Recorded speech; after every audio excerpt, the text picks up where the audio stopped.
Então, esse é um tema importantíssimo para o nosso projeto e a palestra da Beatriz inaugura essa série de 3. Como é tradicional que ela que vai se apresentar, mas eu já antecipo que ela tem um currículo muito impressionante. Eu não conheço muita gente que tem um mestrado na London School of Economics e na Universidade de Oxford. Então, vamos todos aproveitar essa imensa experiência que ela tem. Muito bem-vinda.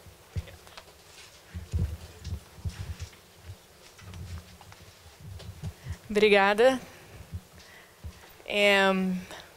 Queria agradecer ao professor Jacques, aqui o pessoal do curso pelo convite. É um grande prazer estar aqui e muito feliz de ver uma sala tão cheia. Normalmente nos chamam para falar em uma variedade de eventos e raramente a gente tem uma sala tão cheia assim. Antes de me apresentar, eu queria saber um pouco, os estudantes são aqui de várias faculdades, é isso? Temos algum tipo de maioria, relações internacionais, deixa eu ver as mãos, mais ou menos. Engenharia, a grande maioria, olha. Direito, algumas. Perfeito. É bom porque nesse campo de trabalho de humanitarismo internacional tem espaço para todo mundo e para todas as competências. Vou me apresentar, então, rapidamente. Eu iniciei meu trabalho, eu sou formada em Relações Internacionais pela UNB, alguns anos atrás. Eu estava na graduação quando o curso do IRI surgiu. Na época que eu me formei, a UNB, na época que eu entrei, a UNB era a única universidade pública que tinha o curso de Relações Internacionais. Mas agora, desde o tempo da minha graduação e agora, já temos uma expansão muito grande dessa formação. Logo que eu me formei, eu tinha a intenção de trabalhar no humanitarismo internacional. Lá em Brasília, eu fiz alguns estágios na Cruz Vermelha, que tem uma representação lá. Mas eu decidi, logo depois, me especializar como um curso generalista. Apesar de eu gostar muito e achar que as pessoas mais inteligentes que eu conheci na minha vida foram alunos de Relações Internacionais, logo que eu saí, eu quis fazer algum tipo de especialização nessa área.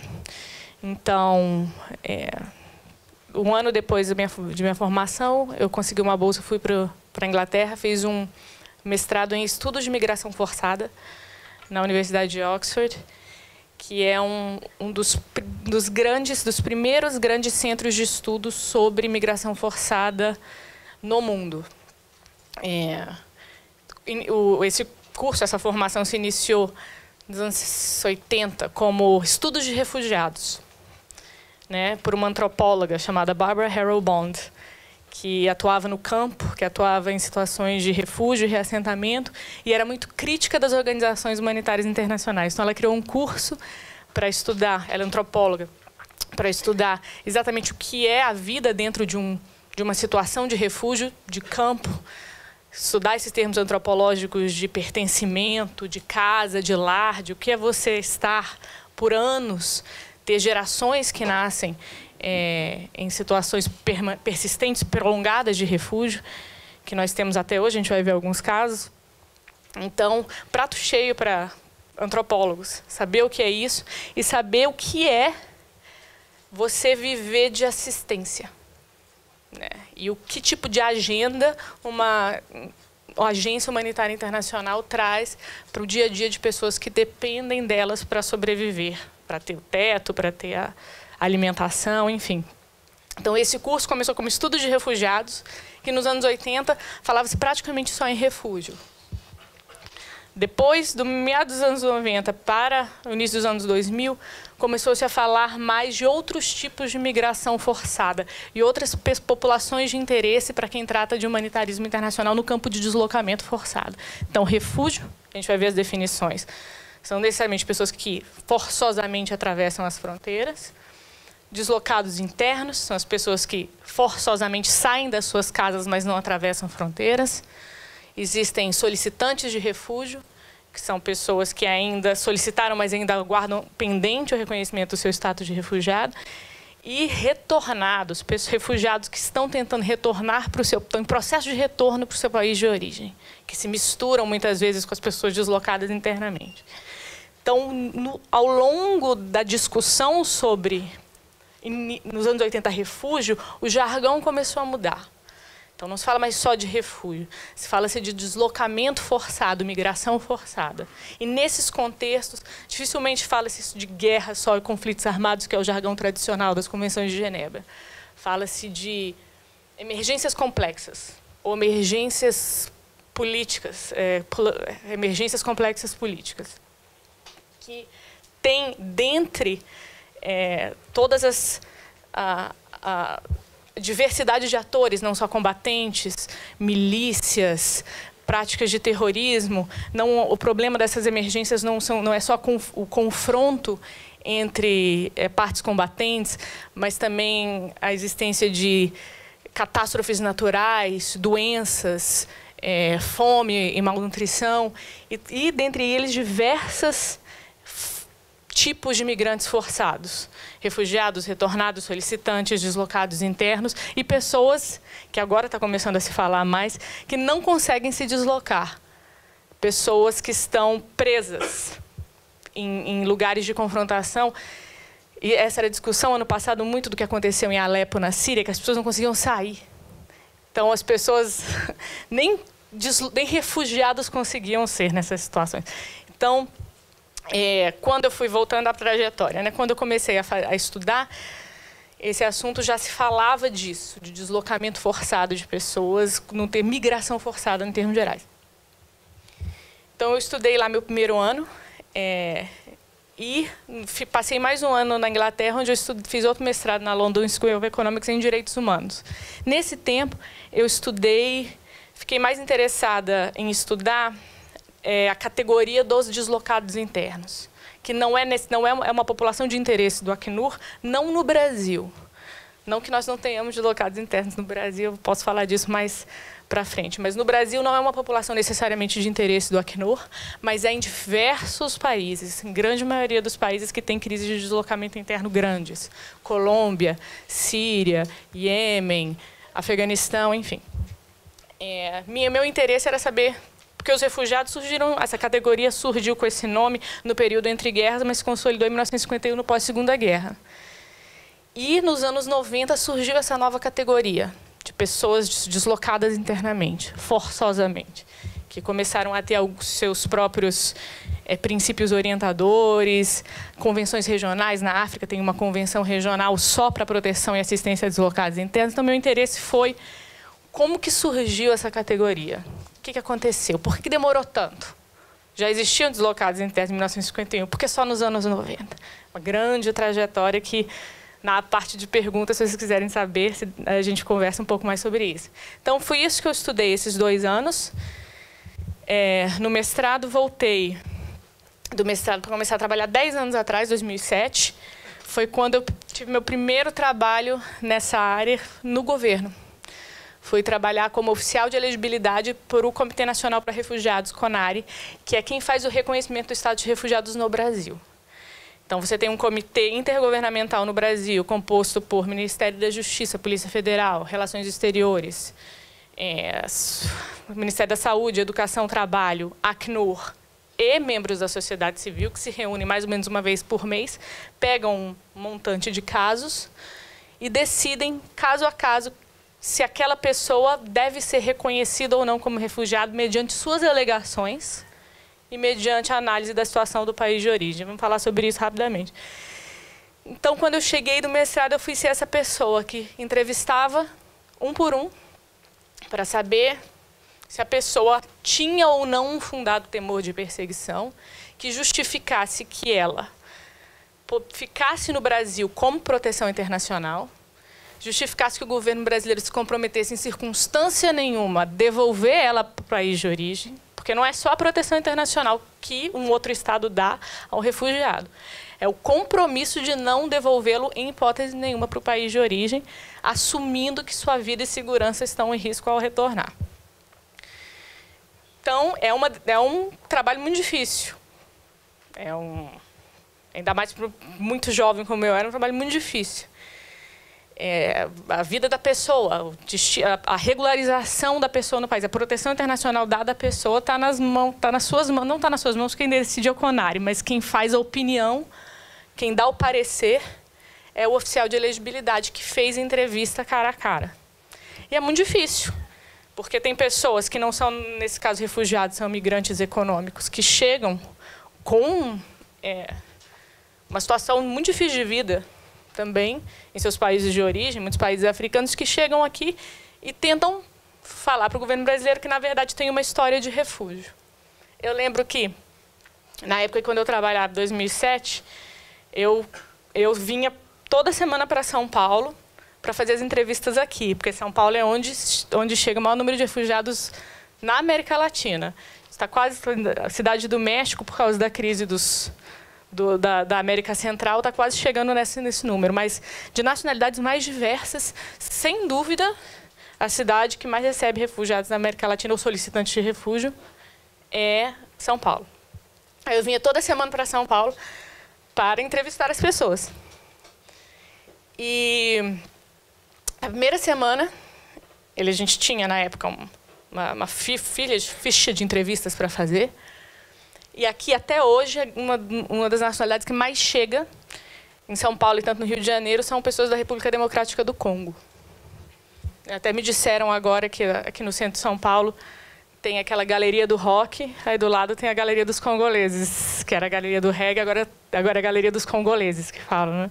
É uma população muito grande que chega aqui, muito vulnerável. Mas a primeira semana que eu cheguei para fazer as entrevistas,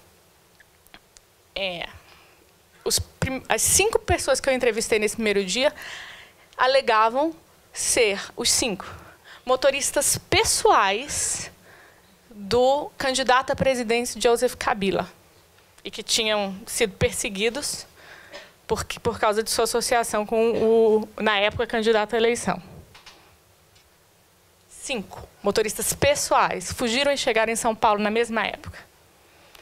Então, claramente, tinha um compartilhamento de histórias. Que pessoas que vinham por outros motivos ou foram convencidas a contar essa história, ou vinham por motivos econômicos e resolveram falar. Mas como é que faz numa situação dessa? Porque um deles pode ser. Ou algum deles pode, de fato, ter um fundado de perseguição e, quando chegou ao Brasil, um contrabandista de pessoas o convenceu a falar uma história dessa para as autoridades do governo brasileiro. Muito difícil. Esse é o desafio que você tem, que um oficial de elegibilidade tem na mão. É tentar fazer as perguntas, tentar convencer a pessoa a contar a história legitimamente. Fazer perguntas de onde ela veio, por que ela veio, de onde ela mora, ter certeza da nacionalidade. É um trabalho muito difícil. Na época, mesmo sabendo que as várias pessoas, às vezes, compartilhavam histórias, compartilhavam narrativas, você conseguia, por meio dessas entrevistas, convencê-las. E muitas delas, a grande maioria desses 5, tinham histórias verídicas de perseguição que mereciam o reconhecimento do status de refugiado. Mas é um trabalho muito difícil de fazer, que eu fiz logo que saí do mestrado, e foi um grande choque de realidade de sair do estudo para ir direto para cara a cara com solicitantes de refúgio. Fiz isso por 3 anos. Depois, como quase muita gente em Brasília, eu fiz um concurso público para o serviço público. Passei um tempo trabalhando em diversos ministérios, mas um ano, não consegui ficar muito longe dessa área por muito tempo. 1 ano e meio depois eu voltei para a área, não necessariamente para migração forçada. Trabalhei por 3 anos na antiga Secretaria de Direitos Humanos da Presidência da República, como chefe da assessoria internacional, trabalhando com casos do Brasil junto ao Sistema Interamericano de Direitos Humanos. Então, na época, a gente fazia a defesa do Estado brasileiro, nos casos junto à comissão. Quando eu falo Sistema Interamericano de Direitos Humanos, vocês sabem mais ou menos do que se trata.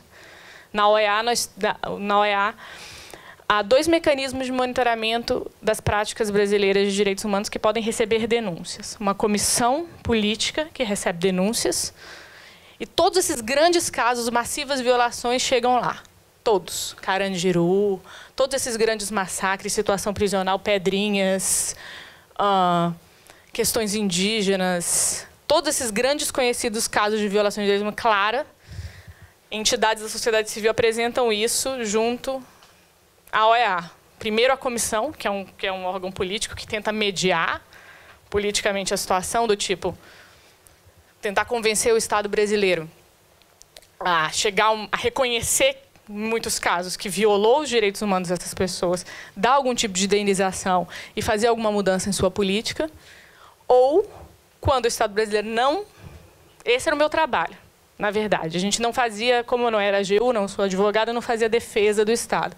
Eu tentava fazer esse meio de campo. Tentava vir para os estados e tentar convencer as pessoas... Lá, o governo do Estado do Rio de Janeiro, veja bem, em 1994, na chacina da favela Nova Brasília, realmente tem indícios de brutalidade policial, de assassinatos a queima-roupa. Está aqui. Só que, à época, ninguém foi condenado. Então, vamos, Ministério Público, vamos reabrir esse caso? Estado. Vamos reconhecer que houve uma violação de direitos humanos, fazer alguma mudança de política, indenizar essas famílias. Era esse, mais ou menos, o trabalho de meio de campo que tinha que se fazer. Isso no âmbito da comissão. Quando não se consegue fazer isso, o caso chega à Corte Interamericana de Direitos Humanos, é um processo judicial internacional, com testemunhas, defesas, até que se chegue uma sentença. Esse caso Nova Brasília, que eu citei, no qual eu trabalhei, foi para a Corte, o Brasil foi condenado, via sentença, a indenizar, punir os responsáveis e fazer adaptações de política. Outros casos também que a gente foi condenado, casos de trabalho escravo. Aliás, o Brasil começou a reconhecer que tinha trabalho escravo com base numa condenação internacional. Então, esse foi o que eu fiz durante um tempo. Depois disso, fiquei mais um tempo na presidência da República, como servidora pública. E, ano passado, depois disso... e nesse ínterim eu comecei a fazer doutorado também, em Relações Internacionais na UNB, nessa área de deslocamento interno. Tentando novamente retomar todos os estudos do mestrado e fazer uma análise mais robusta da origem do conceito. Voltei ao Comitê Nacional para Refugiados, dessa vez como coordenadora geral do comitê, como responsável por coordenar um time de oficiais de elegibilidade, como eu fui, aconselhar os membros do comitê em suas decisões, tentar orientar mudanças e aprimoramentos na política e no processo brasileiro de reconhecimento do status de refugiado.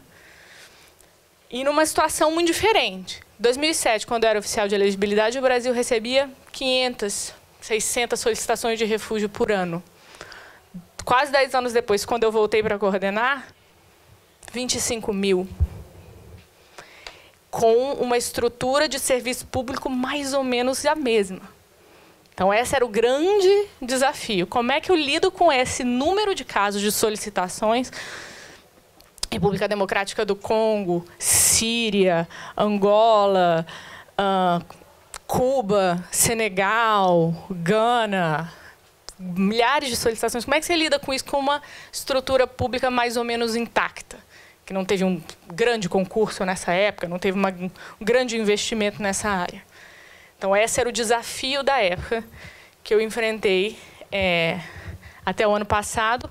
E, no final do ano passado, quando eu finalmente consegui concluir o doutorado em Relações Internacionais nessa área.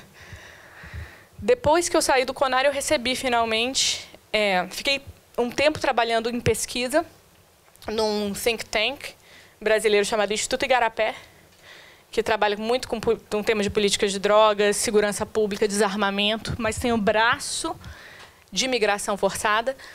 E a minha pesquisa no Instituto, que vai ser lançada em outubro, era um mapeamento do deslocamento interno no Brasil, mapeamento e georreferenciamento do deslocamento interno no Brasil, aí causado por desastres naturais, violência rural e urbana e grandes obras, grandes projetos de desenvolvimento.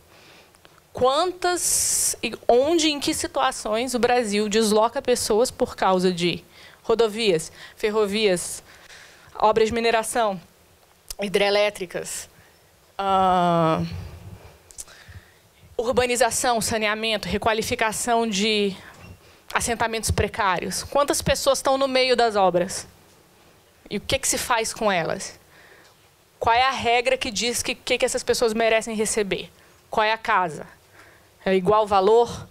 Elas têm que sair necessariamente? Se saírem, o vizinho tem direito a ficar do lado do vizinho que morou a vida inteira?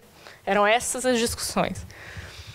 Que os resultados devem ser publicados em outubro, mas são números enormes do deslocamento forçado brasileiro interno de 2000 até agora. Então, fiquei até o início desse ano fazendo essa pesquisa, quando eu recebi o convite para chefiar o escritório do Acnur aqui em São Paulo a partir do início deste mês. Por isso que eu sou nova em São Paulo, por isso que eu me atrasei. Então, a trajetória é mais ou menos essa. É uma trajetória que não muito usual de quem tenta entrar na área internacional em Brasília, porque você acaba participando do serviço público de alguma forma. Há não necessariamente uma oferta, mas há um ambiente que te conduz a entrar no serviço público de alguma forma. Mas, agora, nas organizações internacionais, isso aconteceu muito por causa de persistência no envolvimento com esse tema. E quem gosta de humanitarismo internacional não tem jeito. Você vai passar um bom tempo da sua vida ganhando muito pouco dinheiro, com muita incerteza de qual vai ser sua vida. Na época que eu trabalhava como oficial de elegibilidade no serviço público 10 anos atrás, eu ganhava R$ 1.500. Eu morava na casa da minha mãe, depois de voltar dos 2 mestrados. E isso é muito comum nessa área. Todas as pessoas que trabalham comigo hoje no Acnur, que estagiaram aqui na Caritas São Paulo, fazendo trabalho voluntário de atendimento a refugiados, ganhando nada ou depois ganhando muito pouco. Tem possibilidade de muitas pessoas que trabalharam aqui na Missão Paz, em outras organizações parceiras que fazem o atendimento a refugiados aqui, tanto aqui como no Rio de Janeiro, em Brasília também. São pessoas que acabaram persistindo muito, bastante, não mais por vontade de trabalhar com essa população ou com o humanitarismo internacional, e, eventualmente, havendo essa persistência, de fato, você chega numa posição interessante de trabalho. Então, a trajetória mais ou menos é essa. Bom, fora essa parte intimista, pediu-se para que eu falasse um pouquinho das tendências migratórias e a Declaração de Nova York. Eu vou focar a apresentação no refúgio, que é a área com a qual eu lido mais proximamente, tanto a partir dessa trajetória, como agora aqui no Acnur São Paulo. Vou passar alguns slides para lembrar de algumas coisas, falar de algumas situações relacionadas a esse tema, mas quem tiver perguntas pode... Vai ter uma sessão de debate ao final, mas dúvidas pontuais podem ficar à vontade. É muita coisa para falar e eu faço muitas digressões. Então, é isso. Então, de início. Começa-se um pouco com essa... Tratei um pouco disso, dessa diferença entre refugiados e imigrantes. A própria Declaração de Nova York tenta tratar, que eu vou explicar o que é mais para frente, tenta tratar dos dois temas, de migração e de refúgio, que são situações diversas, que têm históricos de tratamento diverso. O refúgio, que é um status jurídico, é uma situação, como eu disse, que demanda proteção internacional e não devolução. Ou seja, um refugiado que chega no país dizendo que tem fundado temor de perseguição por razões de nacionalidade, raça, religião, etnia, opinião política ou pertencimento a determinado grupo social, perseguição de gênero, orientação sexual, identidade de gênero, enfim, é uma pessoa que não pode voltar de jeito nenhum, porque sua vida e segurança estará em risco. E os países que são signatários da Convenção de 1951 e países que internalizaram essa convenção via lei, que é o caso do Brasil, tem a obrigação de dar proteção internacional a pessoas que são reconhecidas nessa situação. Então, não é uma benesse, é um status declaratório. Você não concede refúgio, você reconhece que a pessoa já é refugiada. E a Convenção e as legislações também garantem que a pessoa, ao chegar, são poucas garantias que a Convenção dá nesse primeiro momento.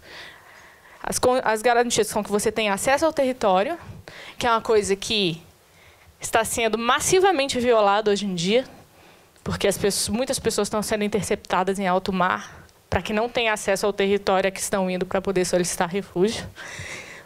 Uma das situações mais graves que se tem hoje em dia é das pessoas que saem do norte da África, especificamente da Líbia, para chegar à Itália para solicitar refúgio.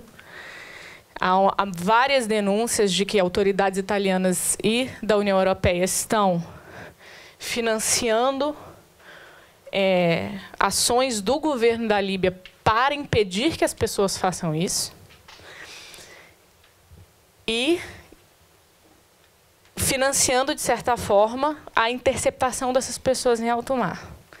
Existe uma ONG internacional muito interessante, chama-se MOAS, especializada em resgate de pessoas no Mediterrâneo, em barcos, em botes e tal. Resgatam essas pessoas e levam elas para a costa italiana. Uma organização que está muito famosa hoje em dia. Tem 3 anos. Chama-se MOAS. Mas para você ver que garantir o território não é uma coisa, né, inconteste, tranquila. Muitos países tentam... Outro exemplo de violação disso, muito clara. As pessoas solicitantes de refúgio não têm conseguido acessar o território australiano para poder solicitar espontaneamente. Quando as pessoas chegam espontaneamente de barco ou de avião na Austrália e pedem refúgio, a Austrália manda elas para uma das ilhas, ou para Manus Island ou para Nauru, para que sua solicitação de refúgio seja processada lá. E se reconhecido, ou fica lá, ou eles arranjam um terceiro país para a pessoa ir. Isso, muitos consideram uma violação da Convenção de 1951, eu considero também, mas isso é uma prática que eles fazem há anos, né? E as pessoas que ficam nessas ilhas ficam presas, detentas, até conseguir o reconhecimento do status ou até o final do processo. Então, mas na letra da lei, na Convenção de 1951, você teria que ter, né, o solicitante de refúgio, garantia de acesso ao território e ao sistema, e a um procedimento de devido processo legal que vai dizer, que vai reger as fases que o solicitante de refúgio tem que passar até ser reconhecido. Aqui no Brasil, a pessoa que chega tem o direito a pedir o reconhecimento do estado de refugiado à Polícia Federal. Chega no posto da Polícia Federal, seja em Guarulhos, seja na fronteira, e pede, quero solicitar refúgio. Aí a Polícia Federal vai te dar um formulário, dá ao solicitante um formulário para que ele preencha com dados da sua vida, nacionalidade, documentação, por que se tem independente, se não tem, e quais são as alegações que o fazem pedir refúgio.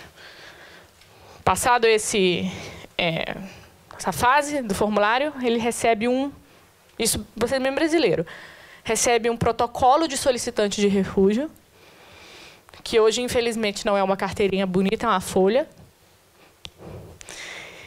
Nós estamos trabalhando nisso para tentar melhorar, junto à Polícia Federal, o formato desse protocolo. Mas é uma folha que diz que dá uma regularidade migratória à pessoa enquanto o processo está sendo analisado. Então, com esse protocolo, a pessoa tem livre circulação pelo território nacional, pode tirar CPF, carteira de trabalho e acessar o sistema público de saúde e educação. O que é uma coisa muito boa, muito humanitária do procedimento brasileiro. Tem países que a pessoa fica detida até o final. Tem países que deixam as pessoas restritas em algum lugar. Tem países que não permitem que a pessoa trabalhe. Principalmente países que recebem fluxos muito grandes, ficam com medo de maior hostilidade ainda da população local aos refugiados e não deixam as pessoas trabalharem. Recentemente, com muita negociação, que se conseguiu que Turquia e Jordânia, que recebem Turquia que recebe o maior número de refugiados em termos absolutos do mundo, não é a Alemanha, não é ninguém da Europa, é a Turquia. Em termos absolutos, em termos proporcionais, é o Líbano. Depois de muita negociação, de fato, eles conseguiram dar permissão, Líbano e Jordânia, permissão de trabalho aos refugiados, né? Aqui no Brasil, nesse sentido, o procedimento é muito humanitário. Então, nesse período que as pessoas ficam com um protocolo de solicitante de refúgio, o caso vai para o Comitê Nacional dos Refugiados, Brasília, agenda-se uma entrevista com esse solicitante, para que ele possa contar a sua história para esse oficial de elegibilidade, que tem o dever de ter estudado a situação do país de origem, analisado a situação objetiva, contrastando com a história que está sendo contada, e analisar se, de fato, com base naquelas alegações, você consegue identificar um fundado temor de perseguição por parte daquele solicitante de refúgio, com base nessas alegações, nesses critérios de inclusão. Raça, religião, nacionalidade, pertencimento a determinado grupo social ou opiniões políticas. Então, essa é a análise individual que é feita de cada caso. Ou, isso é um critério, é uma definição expandida de refugiado que foi incorporada pela legislação brasileira, mas não é a definição de 1951, a definição da Convenção é essa. Essa definição expandida advém de uma declaração que foi assinada em 1984, em Cartagena das Índias, na época da primeira grande crise de imigração forçada da América Central, que diz que também pode e deve ser reconhecido como refugiado pessoas que fogem de situações de grave e generalizada violação de direitos humanos. Qual é a diferença? Aqui, nessa primeira parte da definição, a pessoa tem que demonstrar um temor pessoal, individual, de perseguição. Por causa dessas motivações, por causa de sua religião, de sua nacionalidade, de suas opiniões políticas. Nesse caso, da definição ampliada, não é necessário que se apresente um motivo individual. A pessoa está fugindo de uma situação de violência generalizada, de guerra, como que é a situação da Síria, Somália, Iêmen. Essas pessoas, segundo a legislação brasileira, devem ser reconhecidas como refugiados. Dá para entender a diferença das circunstâncias? Os países europeus reconhecem aqui só a definição mais restrita, mas, às vezes, dependendo dessa situação, eles dão outras formas complementares de proteção, né? Mas, a rigor, eles adotam essa definição tradicional, de 1951. Grande parte dos países da América Latina tem uma definição ampliada de refugiado, muito inspirado pela lei brasileira, que é uma das primeiras do continente, que é de 1997, que foi quando o Estado começou a fazer esse procedimento que eu estou descrevendo para vocês. Então, bom, no caso do Brasil, se o oficial de elegibilidade chega, não, sim, nesse caso, a partir das alegações, trata-se de um refugiado. Faz um parecer que é analisado por este comitê, que o Acnur participa com voz, mas sem voto. E, se reconhecido, o refugiado ganha um registro nacional de estrangeiro, que é uma carteirinha. E, enfim, tem todos os direitos que qualquer outro migrante regular tem no país. Em 6 anos pode-se pedir residência permanente e, posteriormente, naturalização brasileira. Se não for reconhecido, tem aí uma possibilidade de recurso ao ministro da Justiça, para que reveja a decisão do CONAR de não tê-lo reconhecido, que pode ser revertida, e se revertida ao reconhecimento, ao RNE, pronto. Se não, a pessoa precisa buscar outras formas de regularização migratória para poder ficar no país. A gente volta para o outro. Não sendo reconhecido oficialmente como refugiado, o governo brasileiro reconhece que trata-se de um migrante. De uma pessoa que migrou para o Brasil por motivações outras que não perseguição e que deve buscar uma outro tipo de caminho para se regularizar em termos migratórios. Esse foi o caso, por exemplo, do grande fluxo de haitianos que veio ao Brasil, a partir de 2010, principalmente 11, 12, 13. Essas pessoas estavam principalmente fugindo dos efeitos do terremoto que teve no Haiti em 2010 e de uma situação de absolutamente completa falta de qualquer tipo de recurso de sobrevivência, né? Muitos, principalmente por causa da presença brasileira nas forças de paz da ONU, da MINUSTAH, que acabaram, que a presença brasileira se encerrou agora, inclusive, houve uma aproximação dos dois países, ou das populações, o interesse maior da população haitiana em vir para cá, e faziam uma viagem muito difícil. Chegavam até o Equador, e do Equador iam a pé até o Peru, onde pegavam um ônibus e seguiam pela fronteira do Peru com o Acre, na cidade de Epitaciolândia, no Acre. Mais de 50 mil pessoas vieram por ali. Sim, isso. Nesse caso, qual foi a decisão do governo brasileiro? Não se trata de refugiado, não tem fundado temor de perseguição, nem há uma situação de violência, guerra ou violência generalizada. Mas o governo brasileiro acreditou que é uma situação meritória de regularização migratória no país.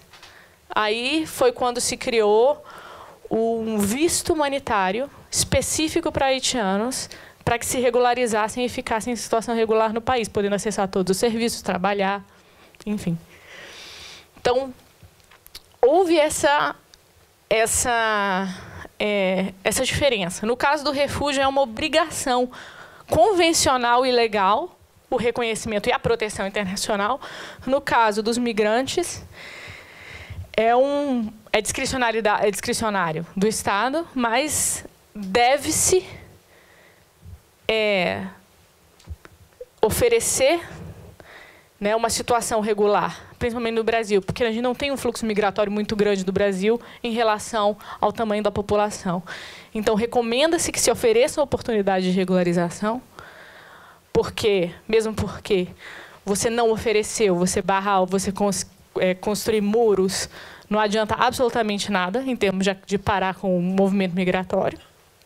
E aquilo que eu falei inicialmente, se você não cria situações regulares para que migrantes possam trabalhar ou entrar no Brasil de forma regular, ou em qualquer outros países, normalmente eles tentam a regularização pelo caminho do refúgio.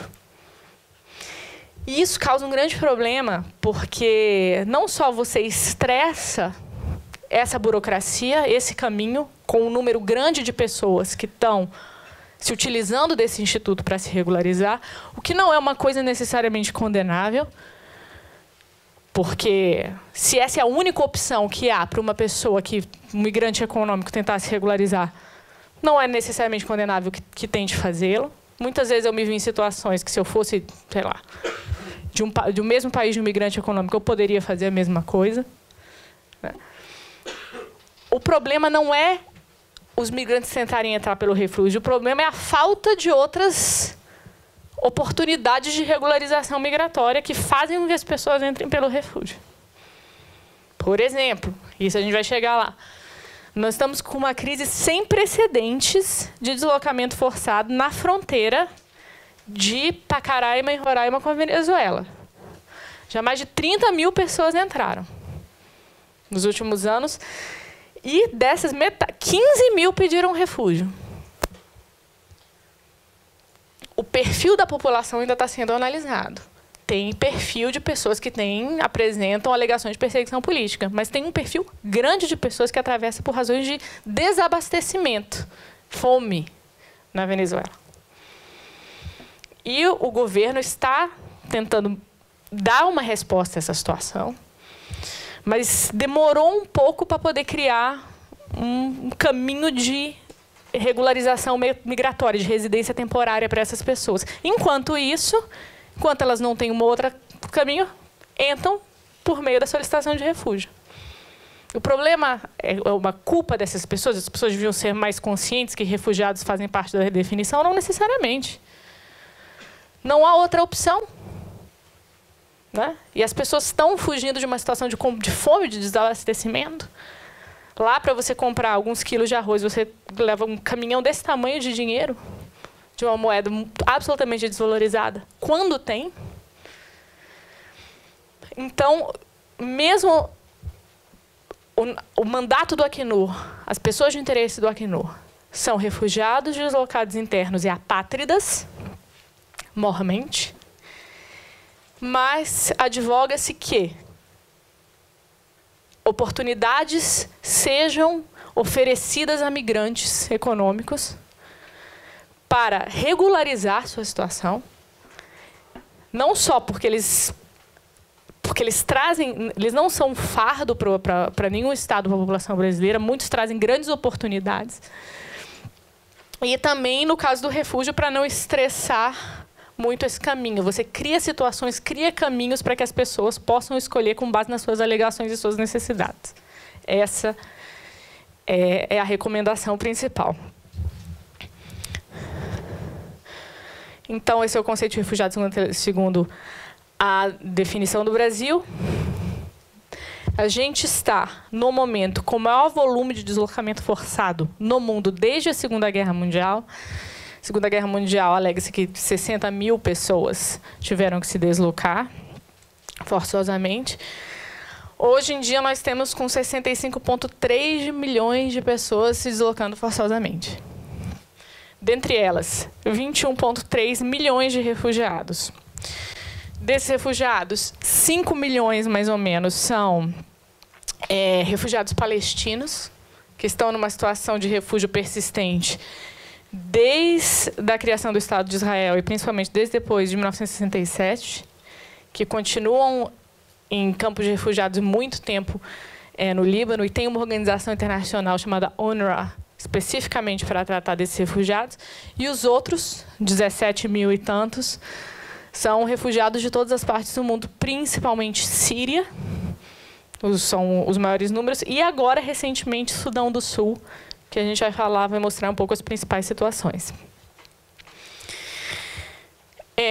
Da população refugiada, 51% de crianças, mais ou menos a mesma proporção de mulheres. Então, nós temos metade da população refugiada composta por mulheres e crianças, né? Que traz a isso vulnerabilidades específicas, muitos casos de crianças desacompanhadas ou separadas, não só em fluxo, principalmente em fluxos massivos de refugiados, mas também em situações de refúgio em outros países. Por exemplo, aqui no Brasil, de vez em quando chega, encontra-se crianças que estão desacompanhadas, ou seja, sem ninguém, ou separadas, quer dizer, acompanhadas por uma pessoa que não é familiar. Isso é um desafio muito grande para o sistema de justiça brasileiro. E 86% dos refugiados residem em países vizinhos. Turquia, Líbano, Jordânia, Paquistão, Uganda. O sistema internacional de proteção aos refugiados estressa mais esses países. A gente sempre ouve, a crise de refugiados ganha vulto, principalmente quando eles chegam à Europa e aos Estados Unidos. Mas não são esses países que recebem os maiores contingentes de pessoas nem de longe. São países vizinhos e países que ficam, que a gente chama, países que ficam na região de origem, que é a região de origem dos refugiados, principalmente. Então, isso é importante para se desmistificar essa ideia de que a crise de refugiados está trazendo... seria um fardo muito grande, principalmente para países como a Europa e Estados Unidos, que não é verdade. A solidariedade internacional para refugiados advém primordialmente de países vizinhos, que acolhem, em sua maioria, essas populações. Aqui números.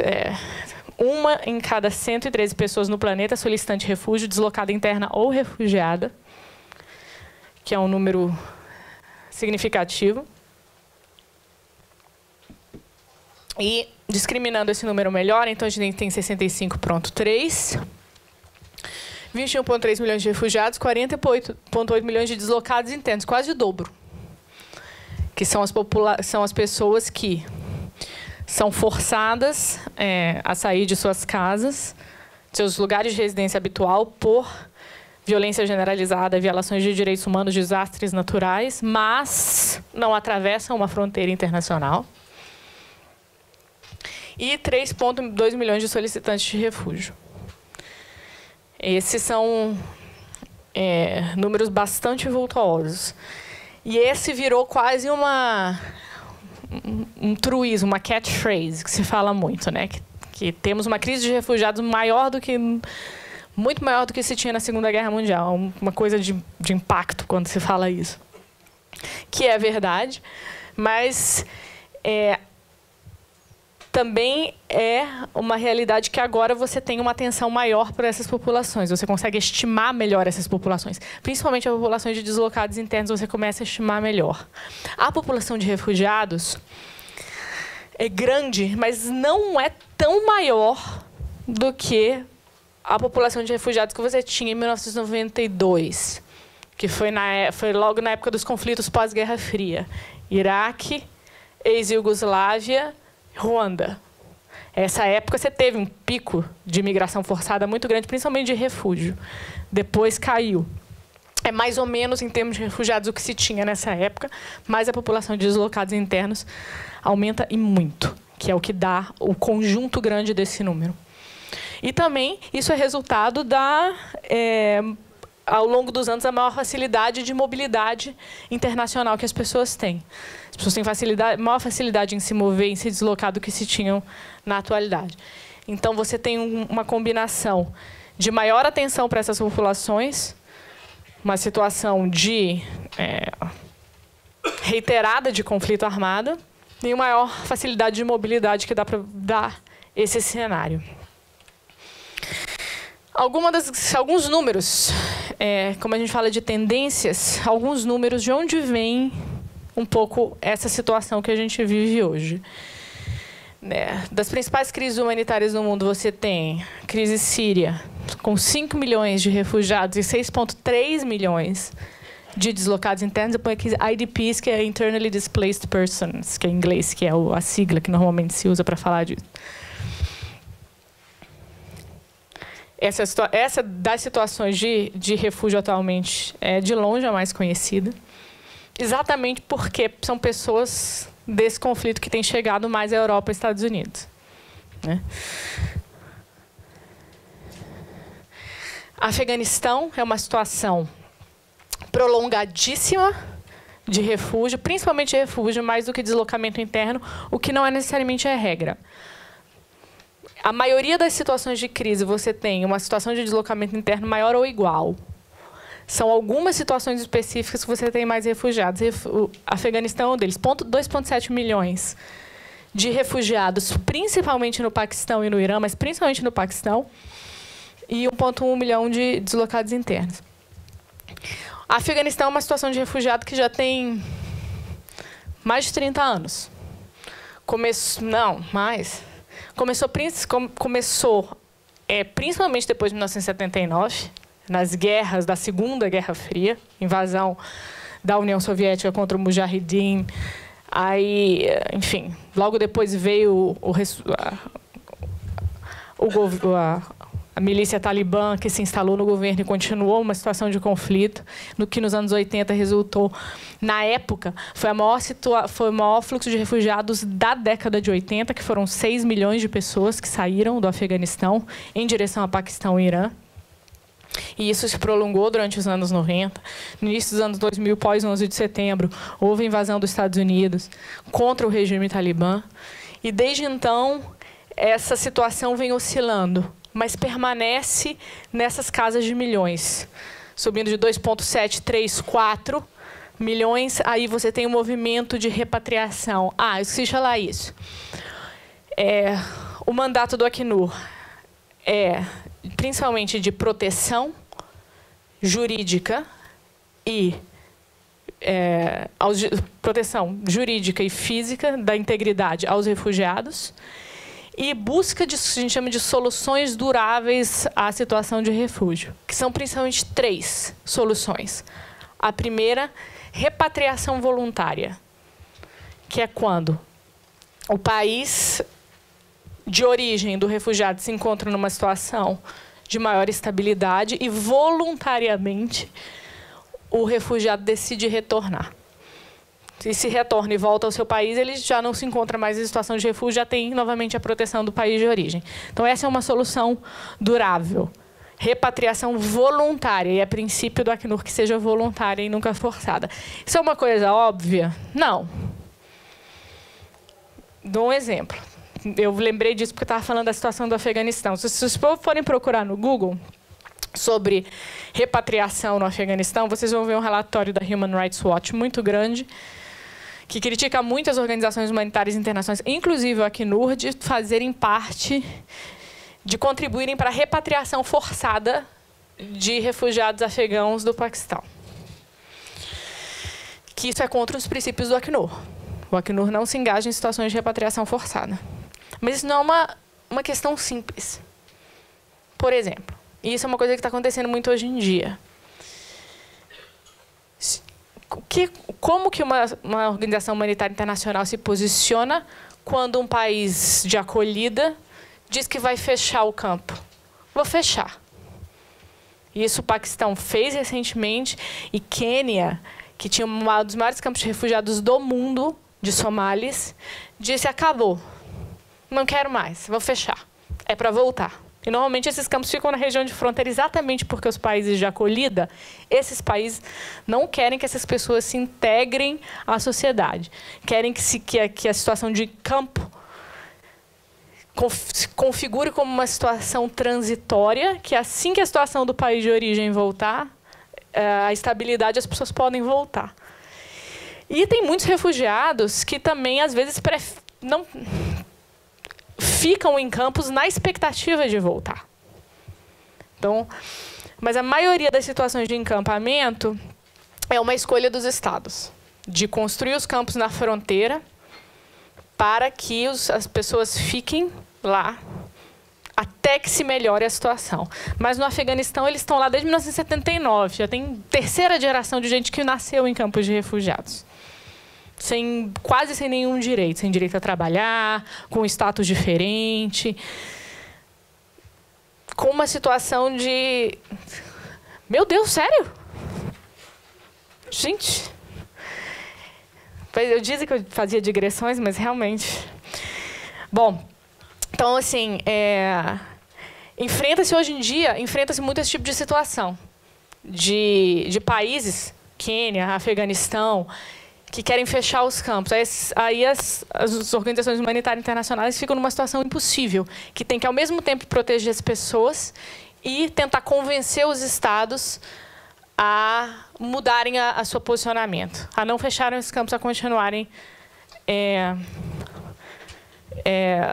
obedecendo a convenção. Então, algumas situações mais, Somália, também já há anos, 1,5 milhões de deslocados internos, também uma situação de falta de governo central, junto com fome, como eu falei, emergências complexas, fome.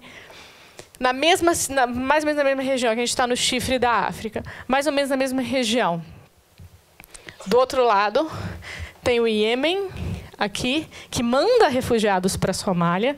O Iêmen tem principalmente uma situação de deslocamento interno, com 2 milhões, mas manda refugiados também para a Somália. Saiu 2 semanas atrás no New York Times dizendo que o Iêmen era a pior crise humanitária do mundo atualmente, não numérica, mas em termos de completa falta de qualquer tipo de estrutura dentro do país. Uma situação de cólera endêmica, que já muitos países já não se tem mais.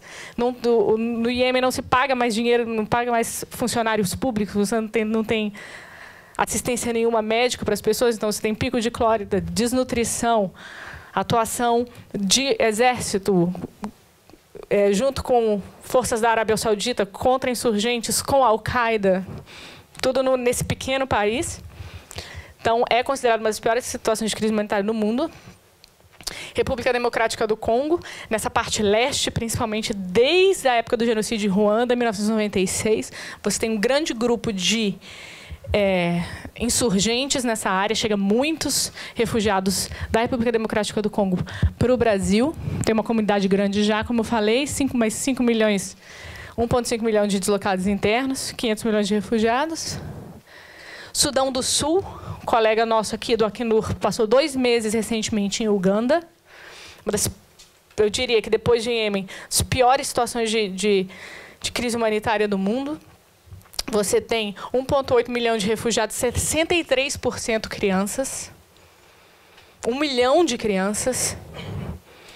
Né, uma situação de conflito étnico novamente nessa região. Nesse caso, Uganda tem sido um país exemplar ao receber essas pessoas. Tem recebido grande parte, quase 1 milhão de pessoas recentemente. Uganda tem recebido de forma exemplar, com ajuda humanitária, é claro. Mas também uma questão de lutas étnicas, insurgência do exército contra milícias. E Colômbia, que estamos em processo de paz, mas a situação está longe de se resolver. 6,9 milhões de deslocados internos, mais que a Síria. Aqui. Porque nós estamos com um processo de paz, esse processo de migração forçada diminuiu, mas é um processo de paz com alguns atores. Tem milhares de forças paramilitares na Colômbia. E a dinâmica do conflito colombiano é de tirar pessoas do lugar. As forças chegam em determinado vilarejo, se apossam das terras, começam um plantio de entorpecentes, quem quiser contribuir fica, quem não quiser vai. Então, faz parte da dinâmica do conflito colombiano durante anos. Está diminuindo por causa do processo de paz, mas está longe ainda de se resolver. Como eu disse, principais países que recebem refugiados são países nas regiões de origem ou países vizinhos de longe. Então, não é uma crise europeia, principalmente. No Brasil, a gente tem mais de 10 mil refugiados de 80 nacionalidades, ou seja, nada, em relação a uma população de 200,8 milhões de pessoas. Mais ou menos 30 mil solicitantes de refúgio, como eu falei, um crescimento de 2.800% ao longo dos anos. 10 anos atrás, eram 600 pessoas por ano, agora é 25 mil pessoas que chegam no Brasil. O Líbano tem esse tamanho, esse só geograficamente, esse é o território do Líbano com 1,1 milhão de pessoas. A gente tem 10 mil pessoas aqui e 30 mil solicitantes de refúgio. Então, podemos receber muito mais e devemos fazê-lo. Muito mais. A gente pode discutir isso um pouco também no debate. Só um pouquinho sobre a Declaração de Nova York. Eu juro. Então, ano passado, mais ou menos no mês de setembro, a Assembleia Geral da ONU fez um foro específico, tendo em vista essa situação de pouco amigável para migrantes e refugiados, com países, com a Europa erigindo barreiras novamente, países do leste europeu que sofreram com a Segunda Guerra Mundial, não deixando as pessoas passarem, Hungria colocando pessoas em contêineres. Essa circunstância resolveu, ainda no período Obama, fazer um foro, uma discussão para se criar uma declaração de solidariedade a essas pessoas. A Declaração de Nova York, na perspectiva do Acnur, foi que a gente chama de um pequeno milagre nessa conjuntura, porque 193 países acordaram num documento declaratório quais são os avanços políticos? Reafirma a solidariedade internacional, respeita os direitos humanos dos refugiados, fala de violência, exploração sexual e de gênero, fala que todas as crianças refugiadas têm o direito à educação, reafirma a obrigação de respeitar os direitos humanos e propõe a adoção de um pacto, de um documento mais robusto que apenas essa declaração, a ser construído, está sendo construído pela Acnur até 2018. Esses são os avanços políticos, principalmente a reafirmação desses princípios e a vontade de fazer um acordo mais robusto. Quais são os avanços conceituais? Normalmente, a proteção dos refugiados sempre foi tratada como um assunto de Estado, pelo histórico de como a proteção dos refugiados foi feita. Essa declaração fala mais de apoio às comunidades, apoio aos refugiados e às comunidades de abrigo. E pede um maior engajamento de atores diferentes, não só estados, cidades, comunidades locais, prefeituras, ONGs. Então, é que eles chamam de whole society approach. Não é só um problema estatal, é uma questão a ser resolvida, a se envolver toda a sociedade. E isso é uma das razões pelas quais o escritório da Acnur Brasil fortaleceu sua presença em São Paulo, em outras cidades também, em Boa Vista, também em Manaus, que são cidades que estão recebendo muitas pessoas. E para se sair um pouco dessa lógica de campus e de assistência humanitária, tem que se buscar oportunidades e provar e mostrar como os refugiados não são nenhum tipo de fardo para a sociedade, nem refugiados nem imigrantes.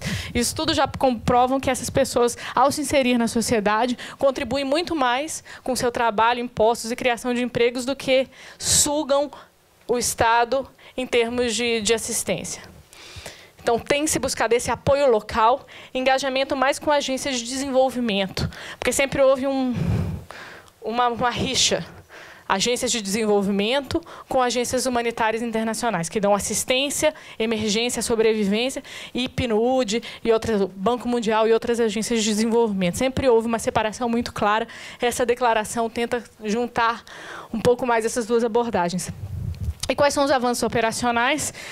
Esses dois avanços para o Acnur. A gente está fazendo um planejamento mais abrangente, que a gente chama de Multi-Year, Multi-Partnership Strategy, que é uma estratégia de longo prazo com o maior número de parceiros, principalmente parceiros locais da sociedade civil, de organizações laicas, organizações religiosas, instituições financeiras, empresas, para que se possa sensibilizar academia.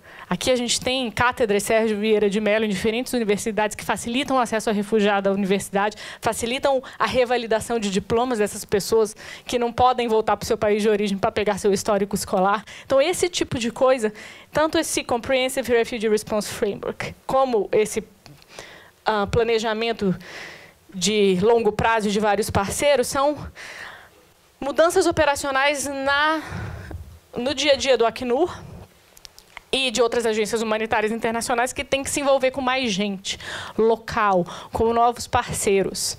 Buscar acabar, dirimir da maior forma a lógica de campos. Buscar a autossuficiência dos refugiados. Então, para nós, essa foi uma declaração muito boa e que nos trouxe outros níveis de reflexão. Na academia, vocês vão encontrar outro tipo de avaliação que a gente pode discutir. E um último minutinho que eu peço, que é um exemplo, isso realmente é um minuto, é um exemplo de onde do que a gente está querendo chegar a partir desse tipo de abordagem mais local e com diferentes parceiros. Isso é um videozinho que foi lançado antes de um mini documentário que foi lançado antes de ontem. Será que tem som aqui? Vamos tentar. Opa. Não.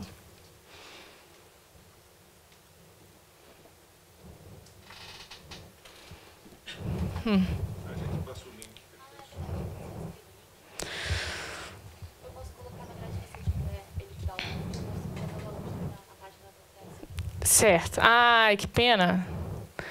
Uma pena. Deixa eu ver se vendo aqui a gente consegue passar. Não.